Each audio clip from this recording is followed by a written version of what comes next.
Yesu Kristo ashimwe. Uyu munsi tugeze ku gitabo cya Rusi. Turangije igitabo cy'abacamanza. Reka dusome mu izina rya Yesu. Ni igitabo kigufi gifite chapitre enye gusa. Turasoma uko Imana idushoboza.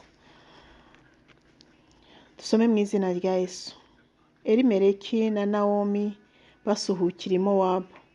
Mu minsi y'abacamanza inzara yateye mu gihugu.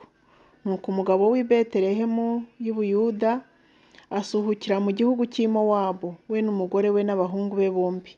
Uwo mugabo yitwaga Elimeleki, umugore we yitwaga Nawomi, n'abahungu be bombi, umwe yitwaga Mahaloni, undi yitwaga Kiliyoni. Bari Abanyefurata b'i Betelehemu y'i Buyuda. Bagera mu gihugu cy'i Mowabu baturayo. Elimeleki umugabo wa Nawomi arapfa, asigarana abahungu be bombi. Barongora Abamowabukazi, umwe yitwaga Orupa, undi yitwaga Rusi. Bamarayo imyaka nk'icumi.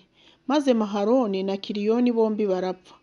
Uwo mugore yapfushije umugabo we n'abana be bombi. Rusi yanga gusiga nyirabukwe. Bukeye ahagurukana n'abakazana be kugira ngo ave mu gihugu cy'i Mowabu asubira iwabo, kuko yari yumviye mu gihugu cy'i Mowabu yuko Uwiteka yagendereye ubwoko bwe akabaha ibyo kurya. Ava aho yari ari hamwe n'abakazana be bombi, aboneza inzira isubira mu gihugu cya Yuda. Nawomi abwira abakazana bati, nimugende musubire mu mazu ya ba nyoko, Uwiteka abagirire neza nk'uko mwayigiriye ba nyakwigendera nanjye. Uwiteka abahe mwembi kubona uburuhukiro mu mazu y'abagabo banyu. Arabasoma, batera hejuru bararira. Baramusubiza bati, oya, ahubwo tuzasubirana nawe mu bwoko bwanyu. Nawomi arababwira ati, bakobwa banjye nimusubireyo. Ni iki kibashakisha kujyana nanjye? Hari abandi bana mfite mu nda ngo bazabe abagabo banyu? Bakobwa banjye nimwigendere musubireyo, kuko ndenze urucyuriro. Navuga nti ndabyiringiye, ndetse naho nabona umugabira ijoro nkazabyara abahungu, ibyo byatuma mubarindirira kugeza aho bazakurira? Ibyo byatuma mudashaka abagabo? Bye kuba bityo bakobwa banjye, kuko mbababarira cyane. Erega Uwiteka yabanguriye ukuboko kundwanya. Barongera batera hejuru bararira. Orupa asoma nyirabukwe, Rusi we amubaho akaramata. Nawomi aravuga ati, dore mukamugabo wanyu asubiye mu bwoko bwabo no ku Mana ye. Nawe usubireyo ukurikire mukamugabo wanyu. Rusi aramusubiza ati, winyinginga kugusiga no gusubirayo ngo ne kugukurikira, kuko aho uzajya ariho nzajya, kandi aho uzarara ariho nzarara. Ubwoko bwawe nibwo buzaba ubwoko bwanjye, Imana yawe niyo izaba Imana yanjye. Aho uzagwa niho nzagwa bahampambe. Nihagira ikizantandukanya nawe atari urupfu, Uwiteka azabimpore ndetse bikabije. Abonye yuko amaramaje kujyana nawe, arorera kubimubwira. Nuko bombi barajyana bagerana i Betelehemu. Bagezeyo abo mu mudugudu bose bahagarikwa imitima nabo. Abagore barabazanya bati, uyu ni Nawomi se? Arabasubiza ati, ntimukanyite Nawomi, ahubwo mujye munyita Mara, kuko Uwiteka yangiriye ibisharira cyane. Navuye ino nuzuye, Uwiteka ngaruye iwacu naregereye. Munyitira iki Nawomi, ubwo Uwiteka yanshinje ishobora byose yambabaje? Nuko Nawomi agarukana na Rusi Umumowabukazi, umukazana we, baturutse mu gihugu cy'i Mowabu, bagera i Betelehemu batangiye gusarura sayiri. Igice cya kabiri. Rusi ahumba mu mirima ya Bowazi amugirira neza. Nuko Nawomi yari afite mwene wabo w'umugabo we, umuntu ukomeye w'umutunzi wo mu muryango wa Elimeleki, yitwaga Bowazi. Rusi Umumowabukazi abwira Nawomi ati, reka njye mu mirima mpumba imyaka, nkurikiye uwo ndi bugirireho umugisha. Aramusubiza ati, genda mukobwa wanjye. Aragenda ahumba mu mirima akurikiye abasaruzi.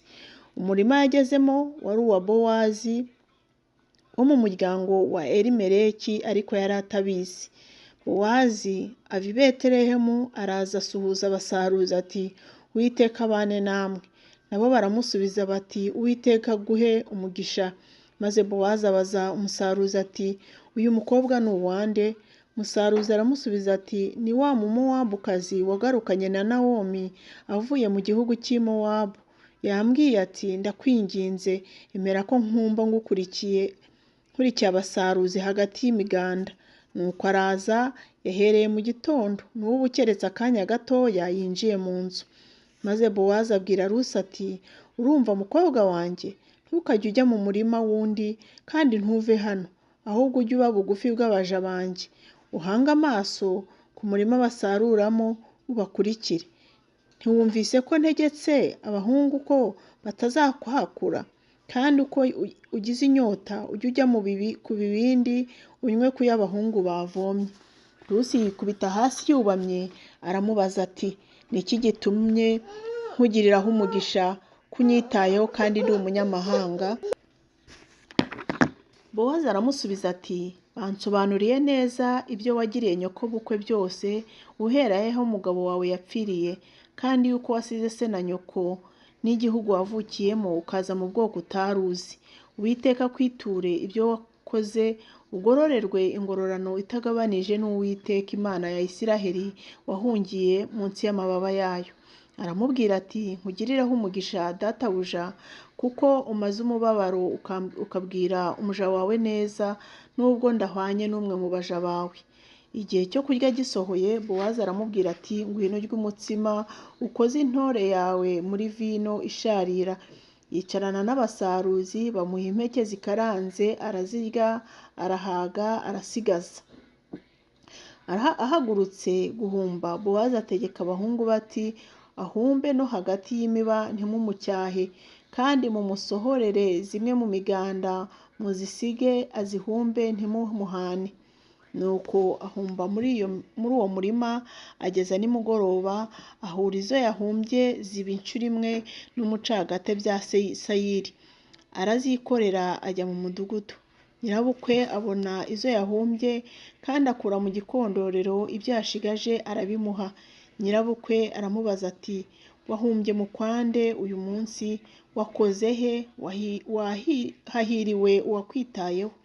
Asobanurira nyirabukwe nyir'umurima yakorereyemo, aramubwira ati nyir'umurima nakozemo uyu munsi yitwa Bowazi. Nawomi abwira umukazana we ati uwo mugabo ahiriwe ko Uwiteka utarorereye kugirira neza abakiriho na ba nyakwigendera. Nawomi arongera aramubwira ati uwo mugabo ni mwene wacu wa bugufi, umwe mu bacunguzi bacu. Rusi Umumowabukazi aramubwira ati ni koko yambwiye ati ujye ugumana n'abahungu banjye ugeze aho bazarangiriza umusaruro wanjye wose. Nawomi abwira Rusi mukazana we ati mukobwa wanjye ni byiza kujyana n'abaja be kugusanga mu murima wundi.